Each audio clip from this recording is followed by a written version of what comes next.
তো এখানে প্রশ্নে দেখো কি বলা আছে, ম্যাসন কণার গড় আয়ু এবং স্থির ভর যথাক্রমে 3 × 10⁻⁶ সেকেন্ড এবং 1.82 × 10⁻28 কেজি।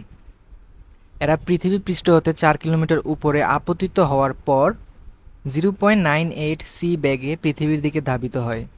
পৃথিবী পৃষ্ঠে এদের উপস্থিতি শনাক্ত করা হলো। সো এটা হচ্ছে আমাদের উদ্দীপক। সো গতে আমাকে জিজ্ঞেস করছে যে গতিশীল ম্যাসন কণার ভর কত। সো এটা তো কোয়াইট ইজি, যে আমার যে ম্যাসন কণাটা আছে সেটার যে স্থির ভর বা নিশ্চল ভর সেটা আমাদের এটা না, এটা হচ্ছে আমাদের m0 1.82 × 10⁻28 কেজি। এখন একটা বস্তু যখন গতিশীল অবস্থায় থাকে, ধরো আমরা এখানে একটু ছোট্ট একটা চিত্রের মাধ্যমে একটু বোঝার চেষ্টা করি। ধরো এটা হচ্ছে ম্যাসন কণাটা, তার নিশ্চল ভর হচ্ছে m0। এখন এই নিশ্চল ভরের m0 ভরের যে কণাটা আছে সে যদি 0.98 সি ব্যাগে সামনের দিকে যাওয়া শুরু করে, 0.98 সি ব্যাগ, হ্যাঁ ঠিক আছে। সো এত বড় একটা ভেলোসিটি যেটা আলোর ব্যাগের সাথে কম্পেয়ারেবল করা যায়, তো সেই ভেলোসিটিতে যদি সে মুভ করে, আমরা জানি তখন তার যে ভর হয়, অনুভূত ভর, সেটা কিন্তু বৃদ্ধি পায়, বা আপেক্ষিক ভর সেটা বৃদ্ধি পায়। তো সেটার ইকুয়েশন কি, আমরা জানি m ইকুয়ালস m0 রোটোবার 1 - v²/c², যেখানে m হচ্ছে আমাদের কাঙ্ক্ষিত ভর আর m0 হচ্ছে আমাদের নিশ্চল ভর। সো নিশ্চল ভর কোয়েশনে কত দেওয়া আছে, 1.82 × 10⁻28, 1.82 × 10⁻28 কেজি ডিভাইডেড বাই রোটোবার 1 - v²/c²। সো ভেলোসিটির ভ্যালু কত দেওয়া আছে এখানে, 0.98 সি। তাহলে 0.98 সি এর স্কোয়ার ডিভাইডেড বাই তোমার c²। তাহলে এখানে c² কাটা যায় নিচে, এই দুটো তো বুঝতেই পারছো।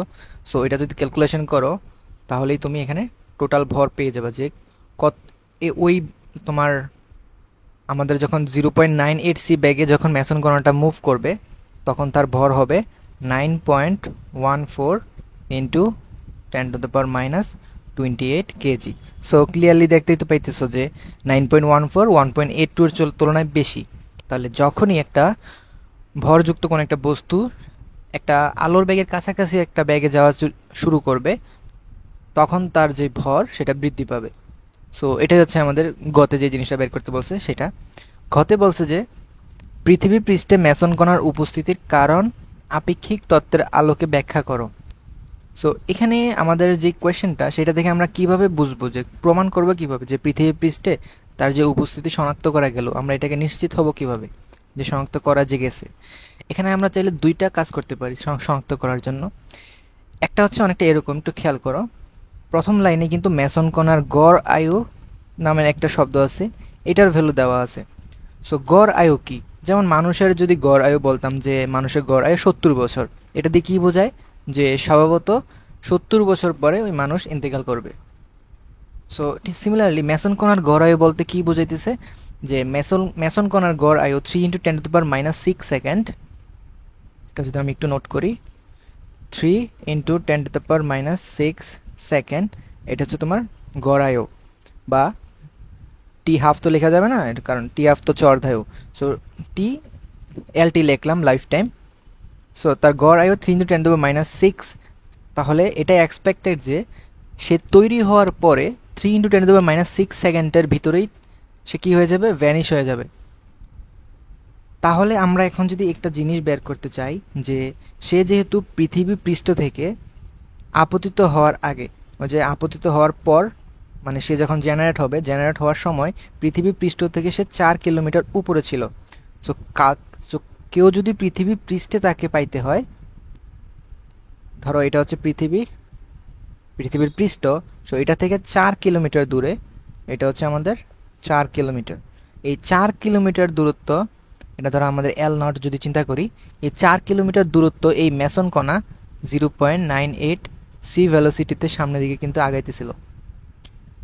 সো এই 4 কিলোমিটার দূরত্ব যদি সে 0.98 সি ব্যাগে যাইতে তার যদি যেই সময়টা প্রয়োজন হবে, সেই সময়টা যদি আমরা এখন বের করতে পারি যে কী পরিমাণ টাইম লাগবে তার, এখন সেটা যদি তুমি ক্যালকুলেট করে দেখতে পাও যে এই যে টি এর যে মানটা সেটা তোমার টি লাইফ টাইমের চেয়ে বেশি, তার মানে তুমি কি বুঝতে পারলা যে তার ওই পজিশন থেকে, এই পজিশন থেকে পৃথিবী পৃষ্ঠে আসতে তার অর্ধায়ুর, তার গড় আয়ুর চেয়েও বেশি সময় লাগবে।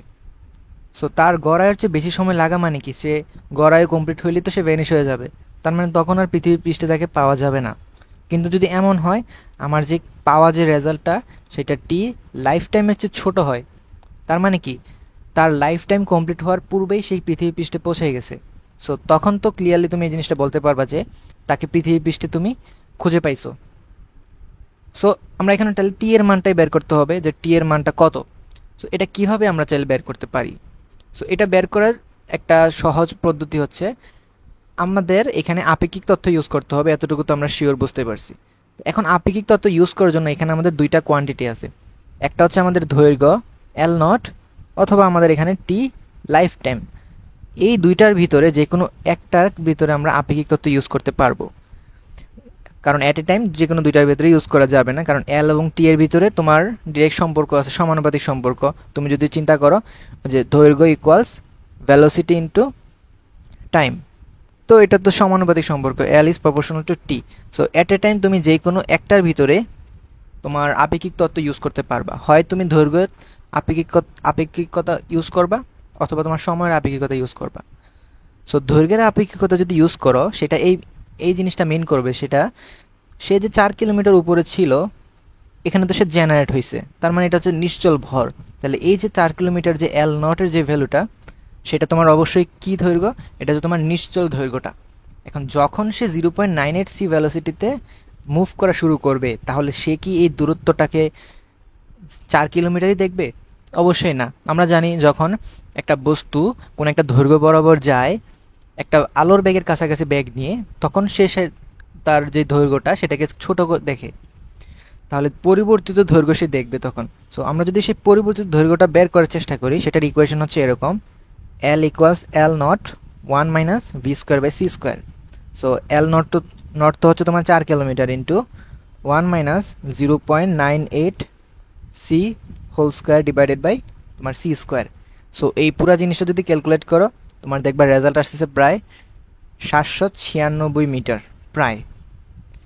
অর্থাৎ এটা কি বোঝাইতেছে, এই যে ম্যাসন কণাটা 0.98 সি ব্যাগে পৃথিবী থেকে ধেয়ে আসার সময় সে তার যে অতিক্রান্ত দৈর্ঘ্য বা অতিক্রান্ত দূরত্ব সেটাকে 796 মিটার মাত্র দেখতে পায়। তার মানে তাকে 796 মিটার যাইতে হবে 0.98 সি ব্যাগে।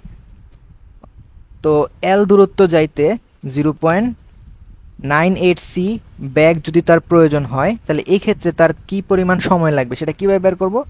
সিম্পলি এস ইকুয়ালস ভিটি সূত্র দিয়ে। তাইলে T equals S divide by V বা এল ডিভাইডেড বাই ভি তুমি লিখতে পারো। সো এল বা তুমি আপেক্ষিকতা প্রয়োগ করে যে দৈর্ঘ্যটা পাইছো সেটা তো 796 মিটার, এটাকে তুমি যদি ভ্যালোসিটিতে ভাগ দাও 0.98 সি মানে 0.98 into 3 into 10⁸ metre per second. ফলে এখানে যদি তুমি ক্যালকুলেশন করো তুমি দেখবা তোমার রেজাল্টটা হইতেছে প্রায় 2.7 ইন্টু 10⁻6 সেকেন্ড। বাট একটু মনে করার চেষ্টা করো তো, টি লাইফ টাইম কত ছিল? আমাদের যে ম্যাসন কণাটা ছিল সেটার লাইফ টাইম ছিল 3 ইন্টু 10⁻6 সেকেন্ড। তাহলে আমি ক্লিয়ারলি দেখতেছি যে আমাদের যে লাইফ টাইমটা সেটা গ্রেটার দেন টি। ফলে আমার যে এই ম্যাসন কণাটা আমি কি পৃথিবীর পৃষ্ঠে এক্সিস্ট করতে দেখবো নাকি দেখবো না? হ্যাঁ, আমি তার ম্যাসন কণাটা পৃথিবীর পৃষ্ঠে এক্সিস্ট করতে দেখবো। সো এটা হচ্ছে আমাদের একটা স্টেপ করার প্রসেস। আরেকটা স্টেপ হচ্ছে তুমি যখন টি দিয়ে করবা, অর্থাৎ টিকে যখন তুমি আপেক্ষিকতা ইউজ করবা সময়ের ক্ষেত্রে, এখন আমরা দৈর্ঘ্যতে আপেক্ষিকতা ইউজ করতেছি না, সময়ে আপেক্ষিকতা ইউজ করতেছি। তাহলে টি অফ লাইফ টাইম আমাদের দেওয়া আছে 3 ইন্টু 10⁻6 সেকেন্ড। এখন সে যদি 4 কিলোমিটার দূরত্ব অতিক্রম করতে চায় এবং 0.98 সি ব্যাগে অতিক্রম করতে চায়, তাহলে সে ওই দূরত্ব অতিক্রম করার জন্য যে পরিমাণ টাইমটা সে ফিল হবে, বা আমরা এই জিনিসটা অ্যাজাম্পশন ধরে নিলাম যে সে যে তৈরি হয়েছে এখানে, তৈরি হওয়া থেকে পৃথিবী পৃষ্ঠে পৌঁছাইতে তার মোট সময় লাগছে 3 ইন্টু 10⁻6 সেকেন্ড। অথবা তুমি এমনভাবে চিন্তা করতে পারো যে এই যে দূরত্বটাকে সে এমনভাবেই চিন্তা করে নিছে যাতে একেবারে পৃথিবী পৃষ্ঠে পৌঁছার সময় মোট সময় লাগবে 3 ইন্টু 10⁻6 সেকেন্ড। তাহলে এই 3 ইন্টু 10⁻6 সেকেন্ডের জন্যে তার টি প্রাইম কত হবে সেটা যদি হিসাব করতে চাও, যে T prime equals T naught divide by root over 1 minus V square by C square. So এটা যদি ক্যালকুলেশন করো এখানে একটা ভ্যালু আসবে। সো আমি এই জিনিসটা বুঝাইতেছি আর কি, এখানে ক্যালকুলেশন করে একটা মান পাবা।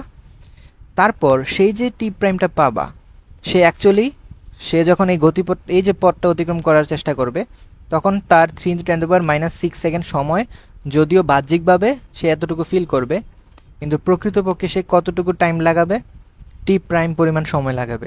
তাহলে সেই টি প্রাইম পরিমাণ সময়ে সে যদি 0.98 সি ব্যাগে যায়, তাহলে কী পরিমাণ দূরত্ব পাবো বা কী পরিমাণ দূরত্ব সে কাভার করবে সেটা যদি তুমি ক্যালকুলেট করো, তখন যদি এল এর মান গ্রেটার দেন 4 কিলোমিটার হয়, গ্রেটার দেন বা ইকুয়াল 4 কিলোমিটার হয়, তখন আমরা কি বলতে পারবো যে সে পৃথিবীতে এক্সিস্ট করবে। কিন্তু এটার মান যদি এল এর মান যদি 4 কিলোমিটারের চেয়ে কম হয়, আমরা কি বলতে পারি যে সে তাকে পৃথিবীতে পাওয়া যাবে না। সো একটা রেজাল্টে যেহেতু সেই পৃথিবীতে এক্সিস্ট করছে, এবং অপোজিট রেজাল্টটা যেমন 2 নাম্বার প্রসেসে যদি করো তখন সেম অ্যান্সারই কিন্তু পাবা। কিন্তু 2 নাম্বার প্রসেসটা একটু ট্রিকি হয়ে যায়, যে তোমার এখানে যে দূরত্ব বা সময়ের যে কনসেপ্টগুলা সেগুলো তোমার চিন্তা করতে একটু বেশি অসুবিধা হয়। ঠিক আছে, এই কারণে আমি বলবো যে 1 নম্বরের যে প্রসেসটা আছে সেটা একটু ভালোভাবে বুঝবা, যে এই প্রসেসে আমরা করব। তো যদি আমাদের দুইটা আপেক্ষিকতার সূত্র অ্যাপ্লাই করার অপশন থাকে এবং দুইটার যদি লিনিয়ার সম্পর্ক থাকে, তাহলে তুমি দুইটার ভিতরে যে কোনো একটার ক্ষেত্রে আপেক্ষিকতা ইউজ করবা, অপরটা তুমি ফিক্সড রাখবা। ঠিক আছে, সো এটা হচ্ছে আমাদের সলিউশন।